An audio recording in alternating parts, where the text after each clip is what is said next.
समाजातील शेवटच्या घटकापर्यंत आरोग्य सेवा पोहोचवण्याच्या उद्देशाने आरोग्य सेवेत सातत्याने सक्रिय असणाऱ्या मनराज प्रतिष्ठानचे सांताक्रूझ परिसरामध्ये आपले 433वे मोफत आरोग्य शिबिर आयोजित करण्यात आले.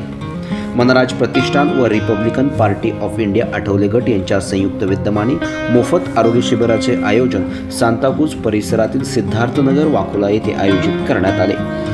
आयोजित आरोग्य शिबिरामध्ये एकूण 96 जणांची आरोग्य तपासणी करण्यात आली. 29 जणांचे डोळे तपासून त्यांना मोफत चष्मे वाटप करण्यात आले. 26 जणांची रक्त तपासणी तर 45 जणांची अस्थमा तपासणी करण्यात आली. आरोग्य शिबिरामध्ये मनराज प्रतिष्ठानचे विश्वस्त मनोज राजन नाथानी यांचा आयोजकाकडून सन्मान करण्यात आला.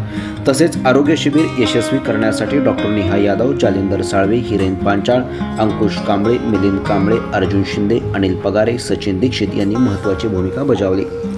आयोजित आरोग्य शिबिरामध्ये स्थानिक नागरिक, RPIचे पदाधिकारी यावेळी मोठ्या संख्येने उपस्थित होते. यासारख्या अन्य बातम्या बघण्यासाठी तुम्ही आमच्या चॅनलला लाईक करा, शेअर करा, सबस्क्राईब करा. धन्यवाद.